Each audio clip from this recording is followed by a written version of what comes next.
Que é isso, vovó? A pergunta do general esmagou sua honra. Ele apontou para as medalhas que escapavam pelo casaco entreaberto. Um sorriso de puro desdém deformando seus lábios sob o cap impecável.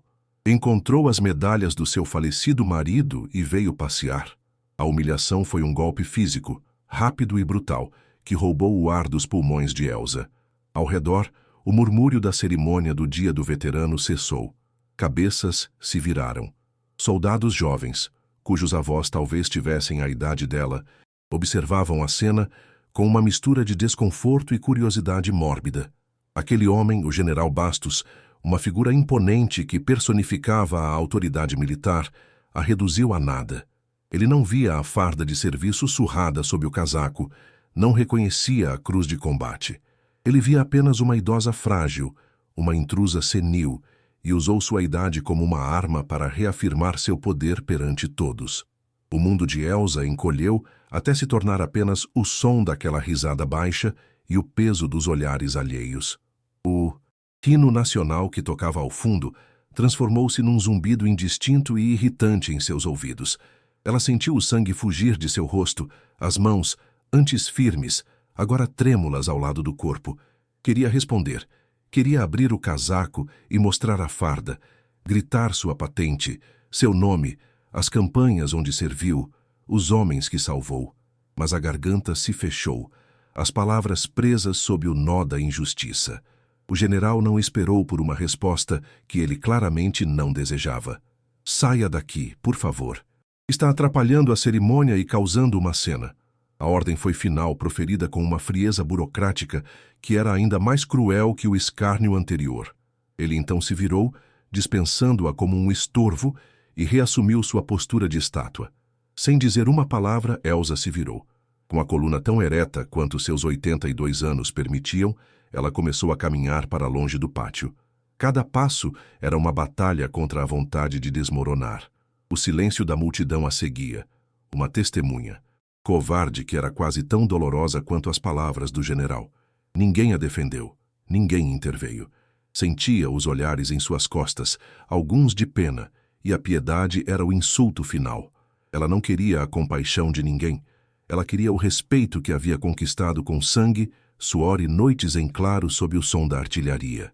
Os carvalhos centenários, perto dos quais ela buscara refúgio minutos antes, agora pareciam distantes, e a solenidade da base militar, que antes a confortava, agora a expulsava, transformando seu santuário de memórias num palco de sua mais profunda vergonha. Essa história precisa ecoar por todos os cantos. A propósito, de qual cidade você me acompanha agora? A luz da manhã entrava tímida pela fresta da cortina de renda, desenhando padrões dançantes sobre o chão de madeira gasto. Para Elsa, cada dia começava da mesma forma, com o tic-tac familiar do relógio de parede e o rangido dos seus próprios ossos. Ela se movia pela pequena casa com uma economia de gestos que a vida lhe ensinara. Cada passo um mapa de rotinas bem estabelecidas. O aroma de café fresco coado no pano lentamente preenchia o ar, misturando-se ao cheiro permanente de livros antigos e de um leve toque de cânfora que parecia impregnado nas paredes. Sua solidão não era triste, era apenas um fato, uma companhia silenciosa, como a poeira que se acumulava nos cantos que seus olhos cansados já não alcançavam. Ela era uma sombra na sua própria casa, uma figura esquecida pela pressa do mundo lá fora, vivendo num ritmo que já não pertencia a ninguém. As paredes da sala eram um santuário silencioso de rostos que não envelheciam mais.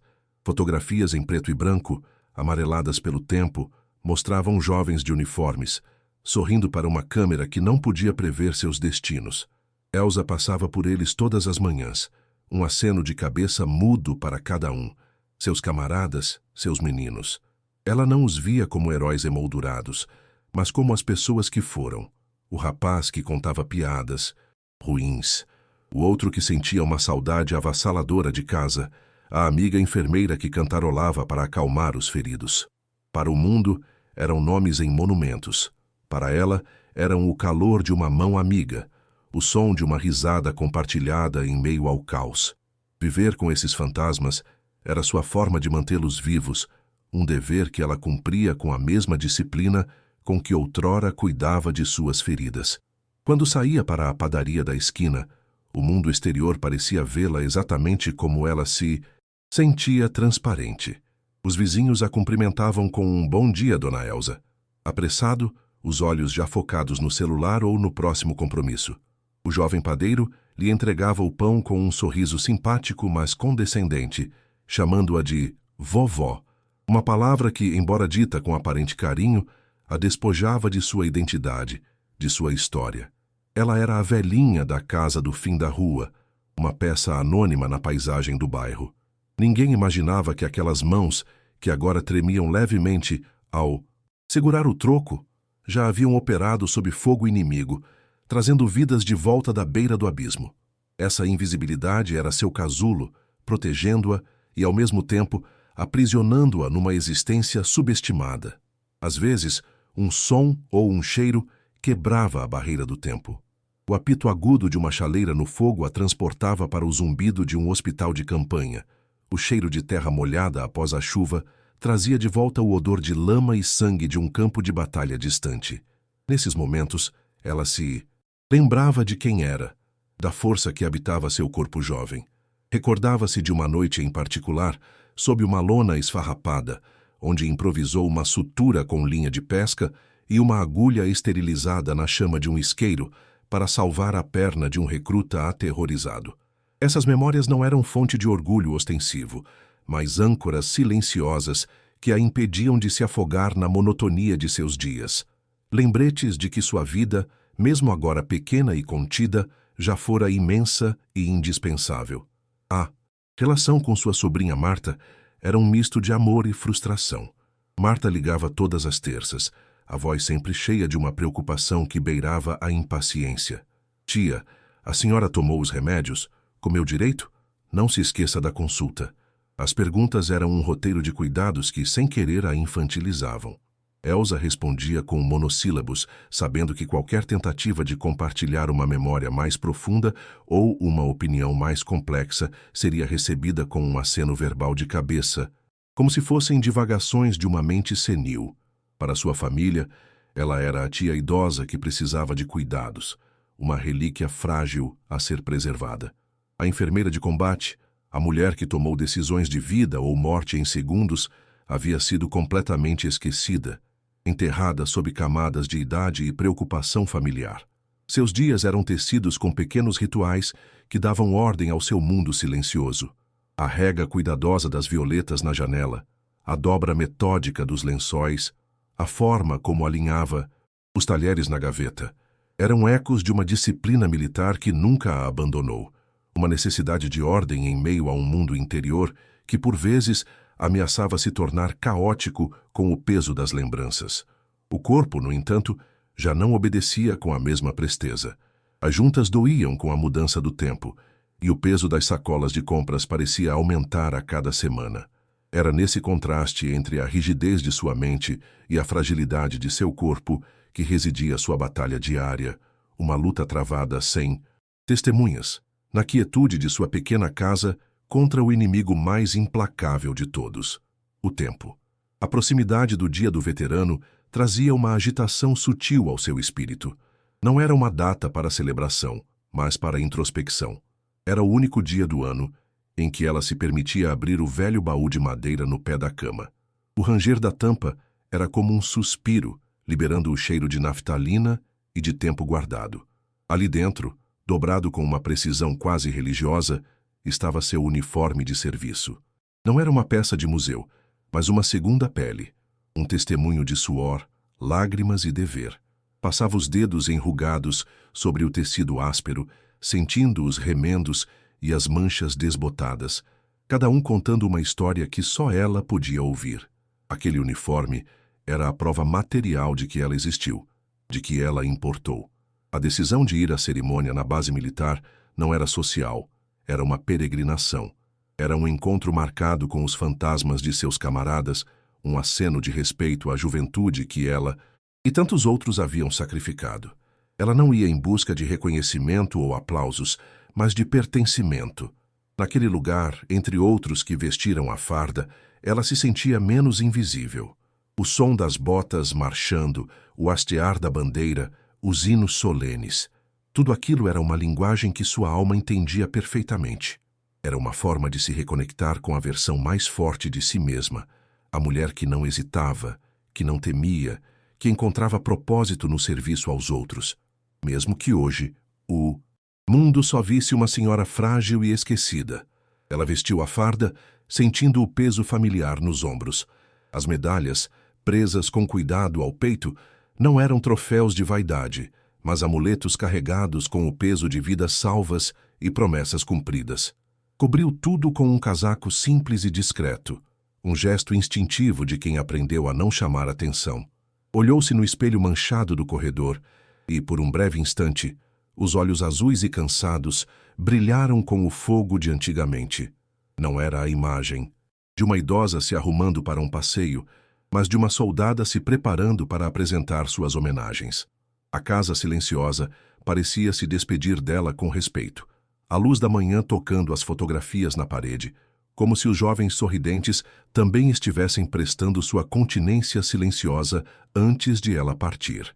Em algum lugar na multidão, um jovem soldado segurava seu celular. Ele havia começado a filmar o general Bastos, admirando sua postura imponente, mas acabou capturando, sem querer, toda a troca humilhante. O vídeo tremido e com o áudio abafado pelo vento mostrava claramente a arrogância na voz do oficial e o choque silencioso que se abateu sobre o rosto de Elsa.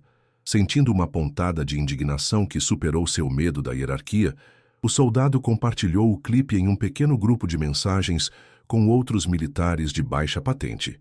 Ele não imaginava as consequências de seu ato impulsivo, agiu por um instinto de justiça, um desejo de expor a hipocrisia de um homem que pregava honra em seus discursos, mas praticava a crueldade em suas ações.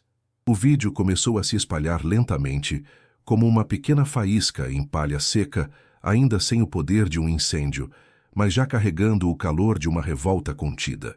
Ao chegar em casa, a pequena sala que antes parecia um santuário de memórias, agora a sufocava, suas paredes ecoando o desprezo do general. Elsa tirou o casaco, depois o uniforme, dobrando-o com o mesmo cuidado de sempre, mas suas mãos tremiam, incontrolavelmente. As medalhas, que antes representavam o auge de seu serviço e sacrifício, agora pareciam frias, pedaços de metal inútil que haviam servido de gatilho para sua humilhação pública. Ela as guardou de volta no velho baú de madeira, fechando a tampa com um baque surdo que ressoou pelo silêncio opressor da casa.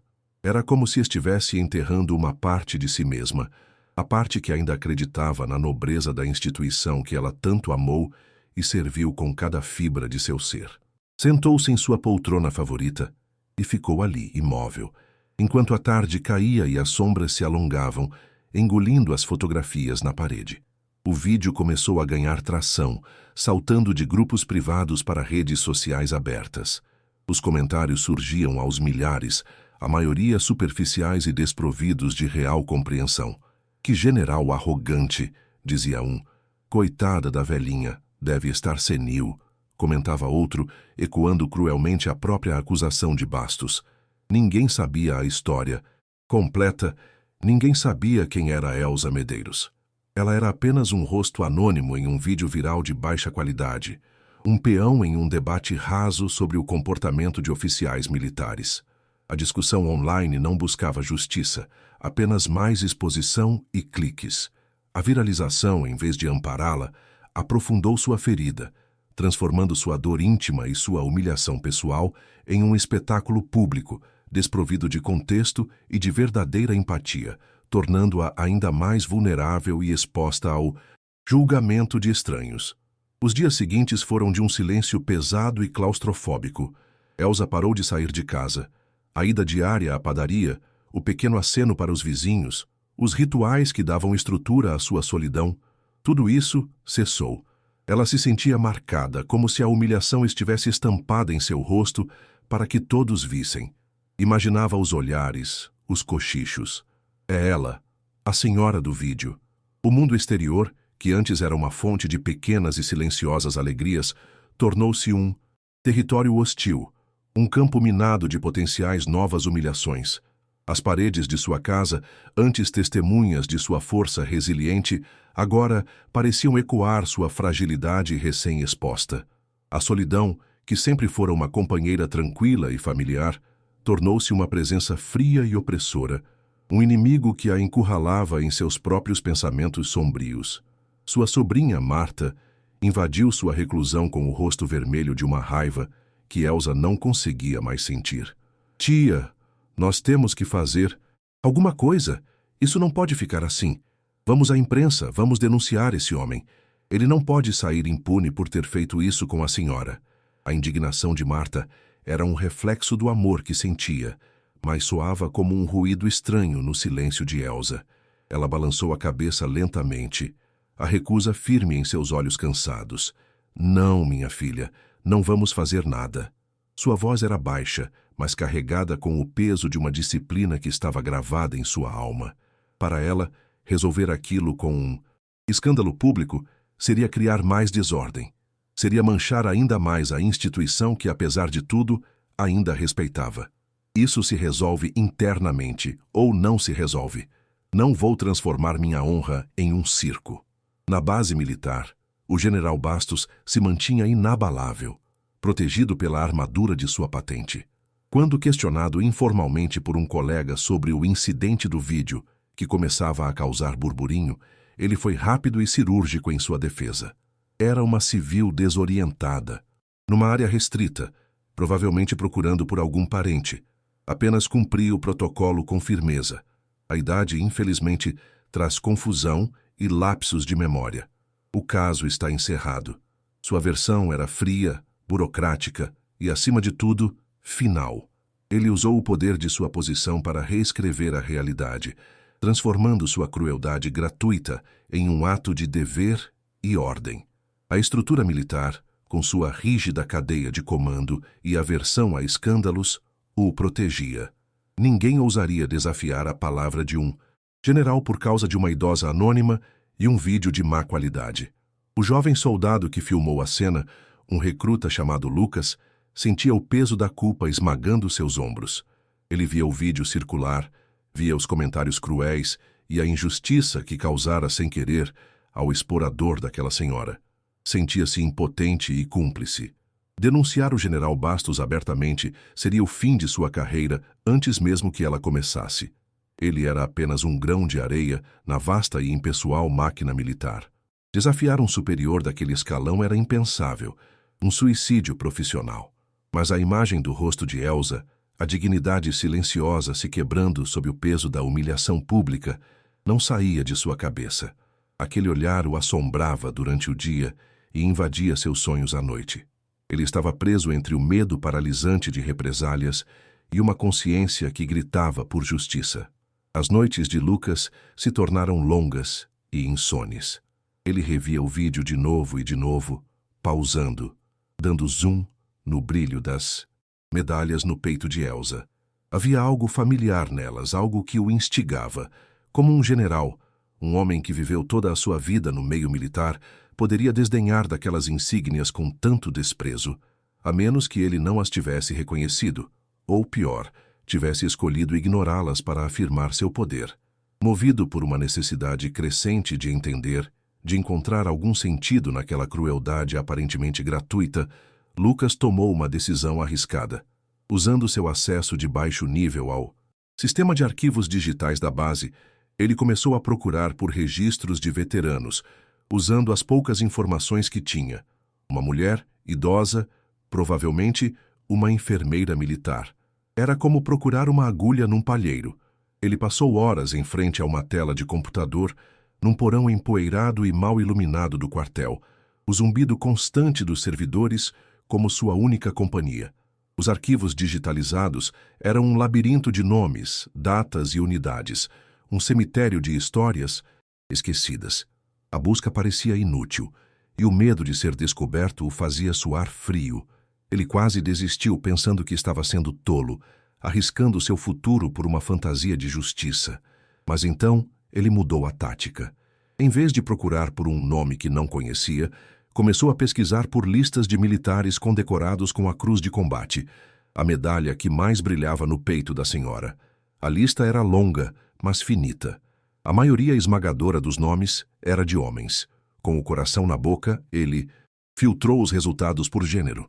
A lista encolheu drasticamente, restando apenas um punhado de nomes. E então, ele a encontrou. Elza Medeiros. O nome na tela do computador era mais do que uma resposta. Era uma condenação. Elza Medeiros. Lucas sentiu um arrepio percorrer sua espinha. O tipo de frio que não vinha do ar úmido do porão.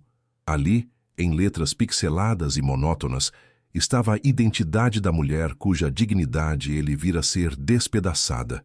A ficha dela era um testamento silencioso de uma vida dedicada ao serviço. 3 campanhas, múltiplas citações por bravura e a Cruz de Combate, uma honraria que a maioria dos soldados só via em museus ou nos uniformes de lendas. A injustiça, que antes era uma abstração indignante, agora tinha um nome, um rosto e uma história. Ele não estava mais apenas defendendo uma velhinha, estava defendendo uma heroína esquecida, e o peso dessa responsabilidade de repente pareceu esmagador, uma verdade perigosa que agora lhe pertencia e que poderia custar-lhe tudo o que ele sonhava construir. Seu coração quase parou quando a porta do arquivo rangeu, abrindo-se lentamente. A figura corpulenta do sargento Freitas preencheu o vão, o rosto marcado por uma desconfiança crônica. "O que você está fazendo aqui, recruta? Não é hora de ficar fuçando em registros antigos." A voz dele era áspera como lixa. Lucas minimizou a janela da tela com um movimento rápido, o suor gelado escorrendo por suas costas.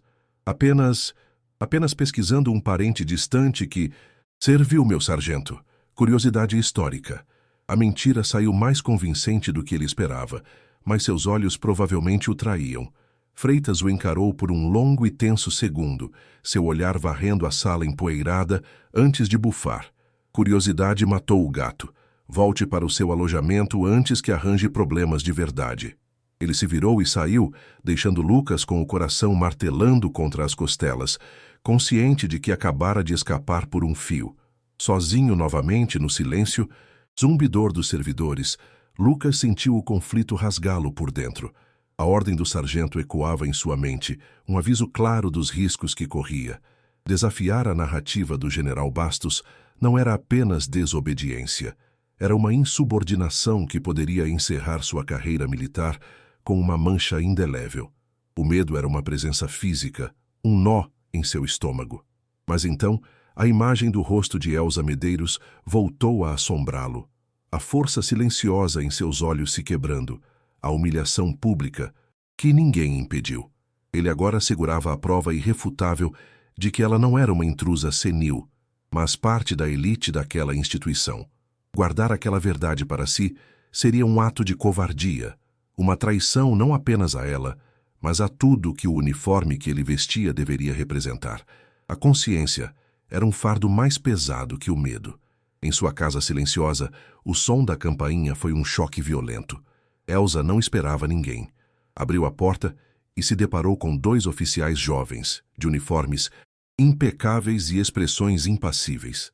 Eles não se apresentaram com calor, mas com uma formalidade gélida. "Senhora Medeiros, somos do gabinete do general Bastos. Gostaríamos de fazer algumas perguntas sobre o incidente durante a cerimônia do Dia do Veterano." Não era um pedido, era uma intimação velada. Eles entraram sem serem convidados, seus olhares varrendo a pequena sala, as fotografias na parede, o baú de madeira no canto. A visita não era para apurar fatos ou oferecer desculpas, era uma clara manobra de intimidação. Eles estavam ali para avaliá-la, para medir sua capacidade de causar problemas, para lembrá-la sutilmente do poder que ela havia ousado perturbar com sua simples e silenciosa presença. A sensação de ter sua casa invadida pela mesma instituição que ela servira era sufocante. Enquanto os oficiais faziam perguntas burocráticas e capciosas, a mente de Elza se fragmentou. A arrogância polida deles a transportou para outra sala, décadas atrás. Uma sala de interrogatório, improvisada numa tenda, o cheiro de antisséptico e medo no ar. Ela lembrava de rostos desconfiados questionando suas decisões após uma emboscada que dera terrivelmente errado, insinuando que ela poderia ter feito mais rápido. A lembrança parou abruptamente ali, como sempre fazia, bloqueada por uma muralha de dor. A visita dos oficiais de Bastos era uma humilhação que reabria velhas feridas, confirmando que a instituição, para se proteger, não hesitaria em transformar seus próprios heróis em bodes expiatórios. A verdade era que o exército que ela amava também era capaz de uma crueldade fria e calculista.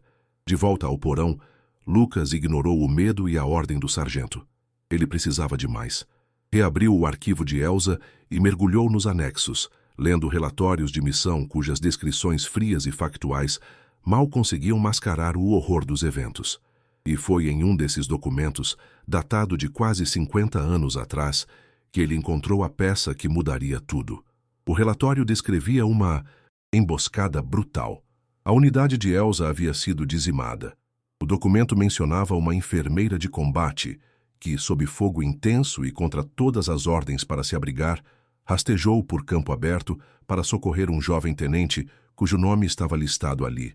O tenente estava gravemente ferido, com a perna estraçalhada, e teria morrido em minutos se não fosse por ela. Ela o arrastou sozinha para a segurança, um ato de coragem quase sobre-humana. O coração de Lucas batia descontroladamente. Ele leu o nome do jovem tenente que Elsa Medeiros salvara, arrastando-o de uma morte certa sob uma chuva de balas. Um sobrenome que o fez prender a respiração. Bastos. Antônio Bastos. Poderia ser uma coincidência? Ele cavou mais fundo, usando o sistema para cruzar informações, datas de nascimento, registros de serviço. Não era coincidência. O jovem tenente que Elsa salvara era o pai do general Ricardo Bastos. O homem arrogante e prepotente que a humilhou devia sua própria existência, a linhagem de sua família, a mulher que ele havia publicamente desprezado e chamado de vovó confusa. A ironia era tão esmagadora e a injustiça tão profunda que Lucas sentiu o ar faltar em seus pulmões, a verdade se revelando mais monstruosa do que ele jamais poderia ter imaginado. Marta invadiu a casa de Elsa novamente, o pânico estampado em seu rosto. Tia, os vizinhos me ligaram. Disseram que um carro do exército esteve aqui. O que eles queriam? Estão te ameaçando? A voz dela era um turbilhão de medo e raiva. Elsa permaneceu sentada em sua poltrona, o silêncio sendo sua única resposta. A preocupação de Marta, embora nascida do amor, a fazia se sentir ainda mais frágil e encurralada. A senhora não pode ficar quieta. Eles acham que podem te intimidar porque você é uma idosa sozinha. Temos que ir à imprensa agora, contar tudo.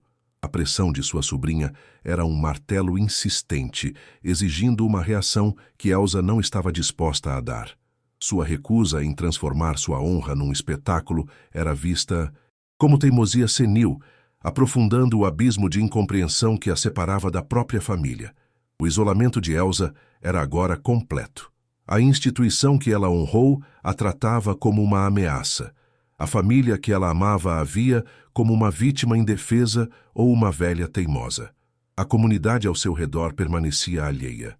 Ela estava sozinha, uma ilha de memórias num oceano de indiferença e hostilidade.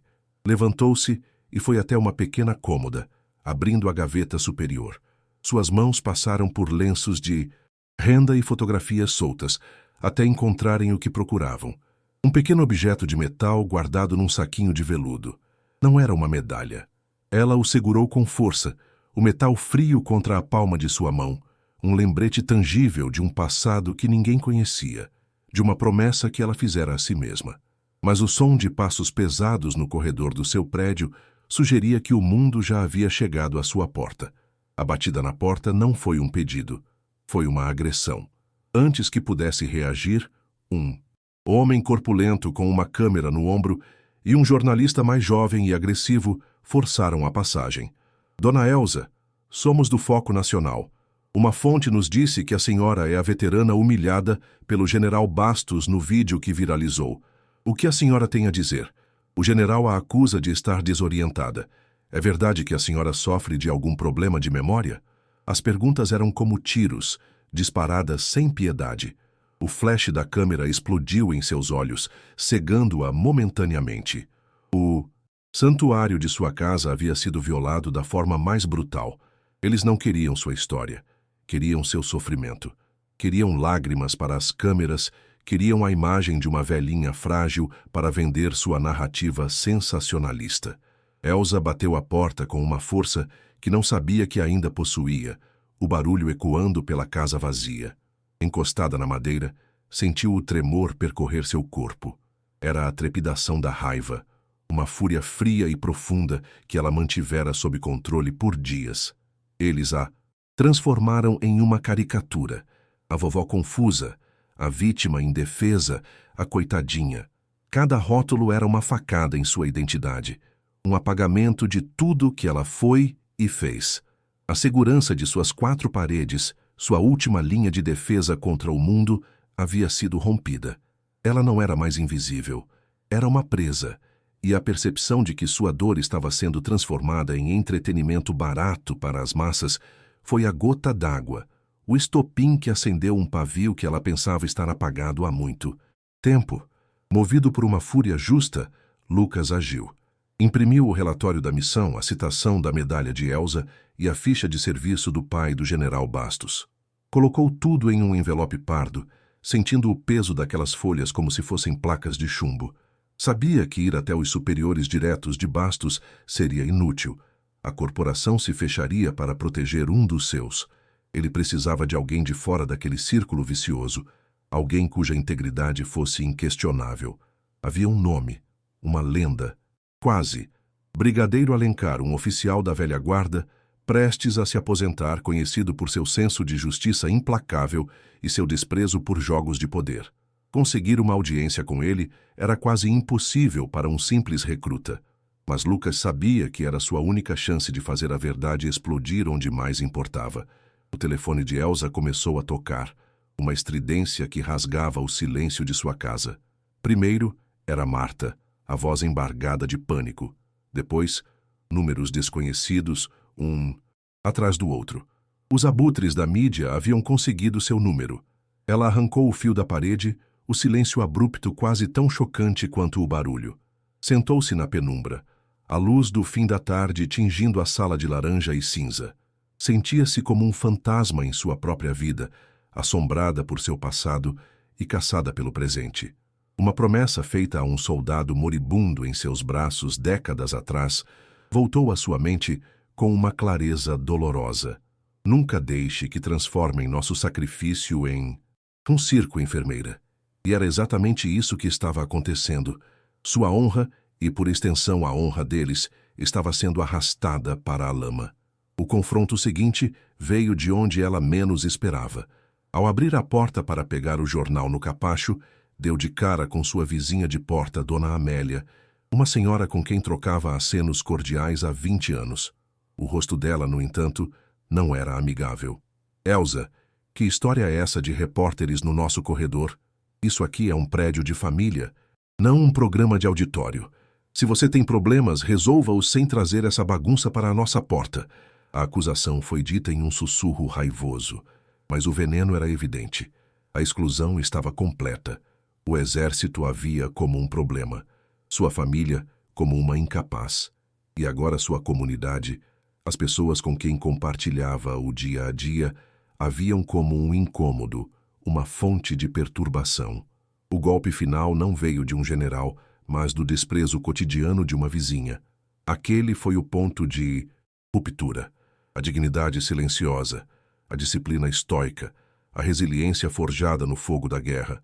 Tudo isso se desfez sob o peso acumulado daquela semana. A humilhação, a intimidação, a incompreensão e, finalmente, a hostilidade de seus pares. Era demais. Uma calma perigosa se apoderou dela. Ela não chorou. Suas lágrimas haviam secado há muito tempo. Em vez disso, caminhou com passos firmes até o velho baú de madeira no pé da cama. O ranger da tampa soou diferente desta vez, não como um suspiro de nostalgia, mas como o abrir de um túmulo. O uniforme estava lá, dobrado impecavelmente, mas seus olhos não se demoraram nele.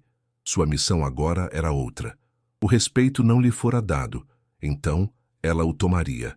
Sua mão passou pelo tecido áspero do uniforme, ignorando-o completamente. Procurou por uma pequena reentrância na madeira do fundo do baú, um segredo que ninguém conhecia. Com um clique suave, um fundo falso se abriu, revelando um compartimento oculto. Lá dentro, envolto em um pano oleado, não havia mais medalhas ou lembranças sentimentais. Havia uma pistola Luger antiga, perfeitamente conservada, e um diário de capa de couro, grosso e pesado. Eram relíquias de um tempo e de uma guerra que não constavam em seus registros oficiais. A mulher que enfrentou a humilhação do general Bastos era apenas uma faceta. A que segurava aquela arma e aquele diário era outra pessoa, alguém que o exército há muito tempo acreditava ter desaparecido para sempre. A névoa de confusão e dor em seus olhos se dissipou, substituída por um brilho duro e focado, como o de um predador. O fogo que ela pensava ter se extinguido era, na verdade, uma brasa que apenas esperava o oxigênio certo para reacender.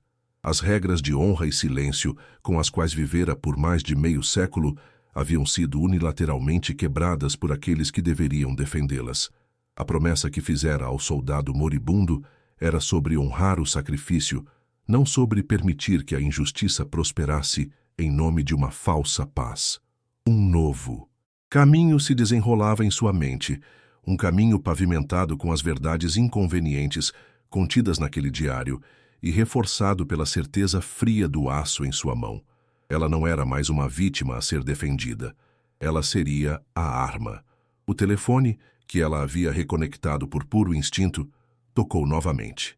Desta vez ela atendeu. A voz de Marta era quase um grito. "Tia, ligue à TV. O general Bastos vai dar uma coletiva de imprensa amanhã de manhã para esclarecer o incidente com a idosa desorientada. Eles vão te destruir publicamente, tia. Vão te humilhar na frente do país inteiro." Do outro lado da linha, Elsa permaneceu em silêncio por um longo momento, seus dedos traçando as cicatrizes na capa de couro do diário. O mundo só conhecia a história que eles queriam contar. Estava na hora de conhecerem a dela.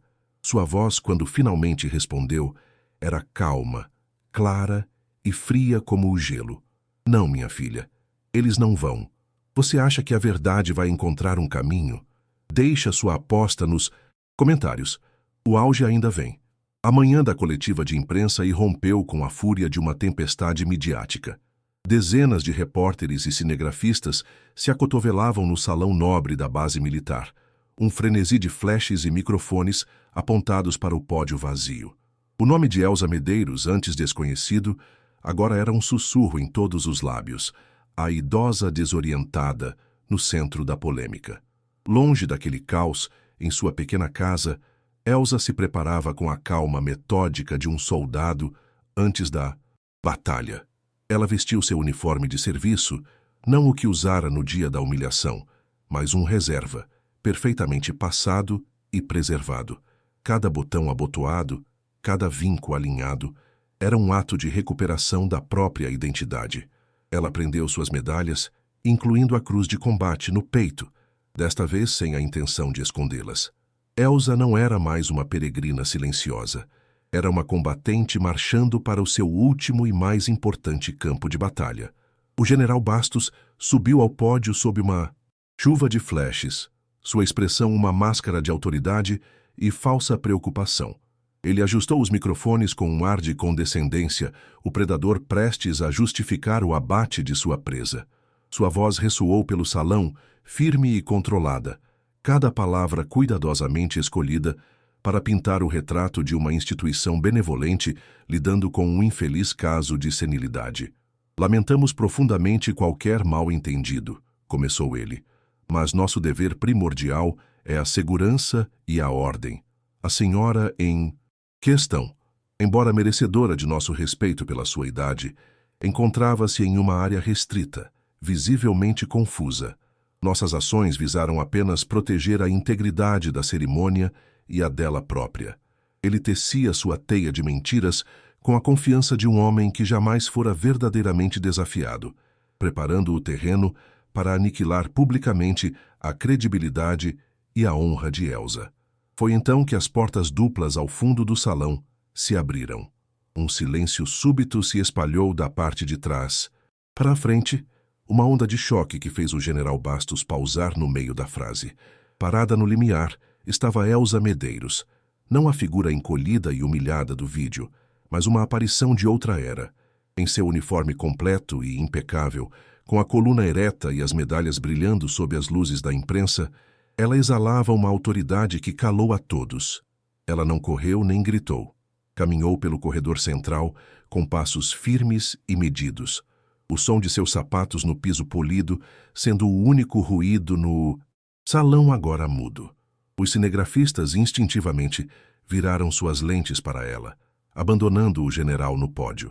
Ela era o novo centro de gravidade do universo. Bastos, pego de surpresa, gaguejou por um instante, a arrogância vacilando. Senhora, como eu dizia, esta é uma área restrita. Peço que se retire. Sua tentativa de reafirmar o controle soou fraca, desesperada. Elza não parou até chegar à base do pódio. Ela não ergueu a voz. Olhou diretamente nos olhos dele, e o salão inteiro prendeu a respiração para ouvir sua resposta, que veio clara e cortante como um estilhaço de vidro. Meu nome é Elza Medeiros, enfermeira de combate, número de serviço 788-4512. E esta base militar, general, foi minha casa muito antes de o senhor aprender a lustrar suas próprias botas. O golpe verbal foi preciso, desprovido de emoção, mas carregado com o peso de uma vida inteira de serviço. A máscara de autoridade de Bastos começou a rachar visivelmente, revelando a incerteza por baixo. Então, a cena de confronto tomou uma forma inesquecível. Com um gesto deliberado, Elza colocou sobre o pódio um objeto que trazia consigo, um diário grosso, com a capa de couro gasta e rachada pelo tempo. O som do objeto batendo na madeira foi como um tiro no silêncio do salão. Ela não o abriu para as câmeras.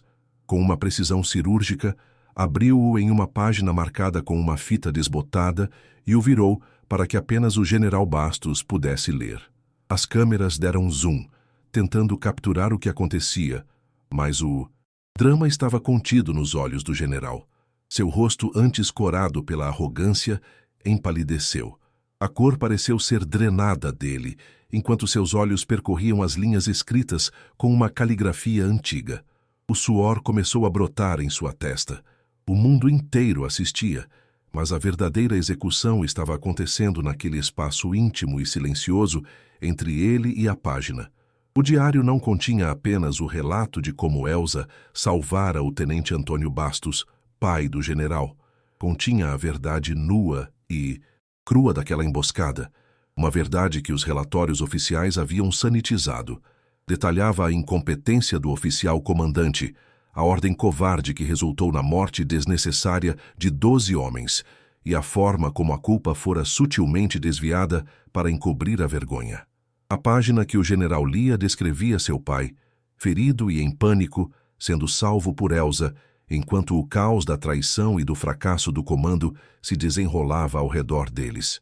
Ricardo Bastos não estava lendo apenas sobre o heroísmo dela.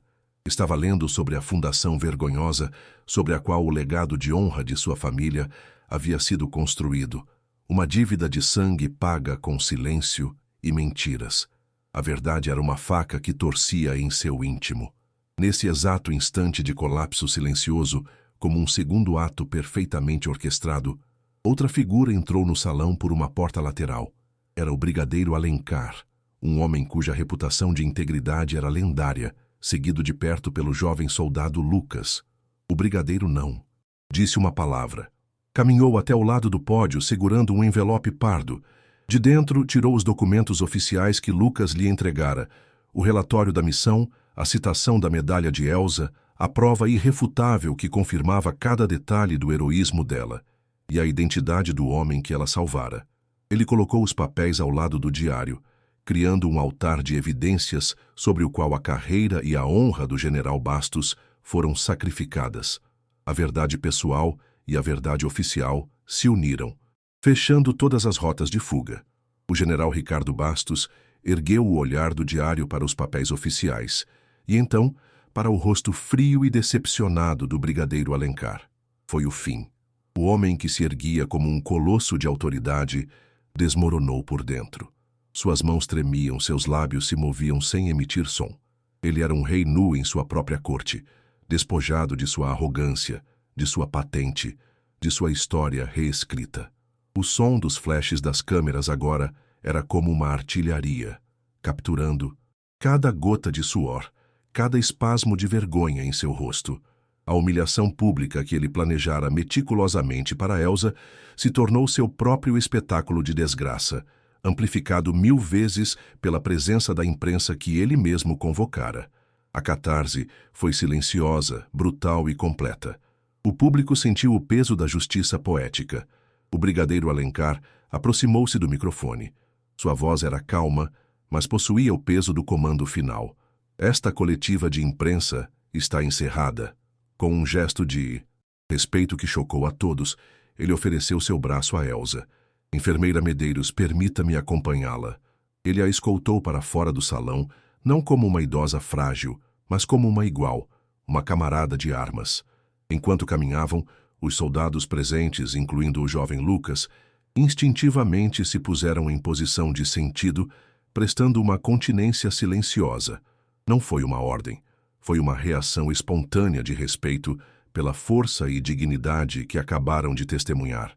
O salão ficou para trás, um redemoinho de jornalistas perplexos e a figura quebrada do general Bastos, agora completamente só, sob as luzes impiedosas do seu fracasso. Elsa deixou a base militar não com a exultação da vitória, mas com a paz solene de um dever cumprido. Ela não destruiu um homem por vingança. Ela revelou a verdade para proteger a honra, não apenas a sua, mas a de todos os soldados cujos sacrifícios são esquecidos ou distorcidos pela arrogância do poder.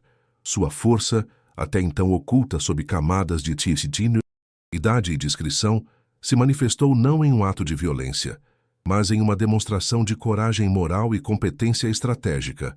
Ela usou o passado como sua arma, a verdade como sua munição e o palco de seu inimigo como seu campo de batalha. Naquele dia, ela lembrou a todos que os verdadeiros heróis não são definidos pelas patentes em seus ombros, mas pela integridade em seus corações. A queda do general Bastos foi tão rápida quanto sua ascensão fora arrogante. A portas fechadas, confrontado pelo brigadeiro Alencar e pela mancha indelével em seu registro, ele foi forçado a pedir sua reforma antecipada. Sua desgraça não foi apenas profissional, foi existencial. Ele foi condenado a viver com o conhecimento de que a mulher que ele tentou destruir era, na verdade, a guardiã da honra de sua família, uma honra que ele se provou indigno de carregar. A justiça, neste caso, não foi uma punição ruidosa, mas uma consequência silenciosa e corrosiva, uma vergonha que o acompanharia por todos os dias de sua vida, muito mais duradoura do que qualquer sanção oficial poderia ser. O antagonista foi completamente desarmado, não por uma força externa, mas pelo peso de seus próprios atos. A história se espalhou como fogo na palha pelos corredores do poder militar, não a versão sensacionalista da mídia, mas a verdade contada em voz baixa de soldado para soldado. A lenda da enfermeira Medeiros renasceu. Aquele ato de coragem final abriu caminho para uma revisão de como a instituição tratava seus veteranos esquecidos. O diário de Elsa, cuja existência foi mantida em sigilo pelo brigadeiro Alencar, tornou-se um símbolo da história não contada, um lembrete de que os arquivos oficiais nem sempre contêm toda a verdade. A sensação de justiça começava a se restaurar, não apenas para uma mulher, mas para uma geração inteira de heróis anônimos. A ascensão moral de Elsa e a queda de Bastos deixaram uma marca permanente, um prelúdio para a verdadeira mudança que estava por vir. Elsa deixou a base, militar não com a exultação ruidosa da vitória, mas com a paz solene de um dever cumprido. O brigadeiro Alencar a acompanhou em silêncio até o carro oficial, o gesto de oferecer-lhe o braço valendo mais que qualquer discurso. Ao passarem pelos jovens soldados, os rostos antes indiferentes ou curiosos agora demonstravam um respeito quase reverencial. As continências que subiam não eram para o brigadeiro, eram para ela. Era um reconhecimento tardio, mas sincero, de uma hierarquia que não se mede por patentes, mas por caráter. O ar fresco da manhã em seu rosto era como um bálsamo, lavando os resquícios da tensão da coletiva de imprensa. Ela não destruiu um homem por vingança.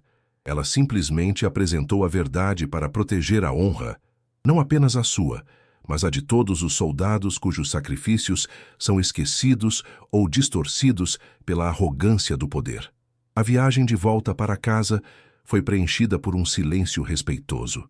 O brigadeiro Alencar, sentado ao seu lado, não fez perguntas invasivas nem ofereceu elogios vazios. Em vez disso, a certa altura ele simplesmente lhe devolveu o diário de capa de couro. Suas mãos grandes e enrugadas seguraram o objeto com um cuidado que Elsa reconheceu. O cuidado de um homem que entende o peso da história. Isto pertence à senhora enfermeira e a ninguém mais, ele disse, a voz grave carregada de uma emoção contida. Era um ato de restituição. O diário, que fora sua arma, voltava a ser apenas o guardião de suas memórias. Ao descer do carro em frente à sua casa, o brigadeiro prestou-lhe uma última continência. Um general de verdade honrando uma soldada de verdade. O círculo da dignidade se fechava ali, na calçada de seu bairro simples. Ao entrar, a casa a recebeu de forma diferente.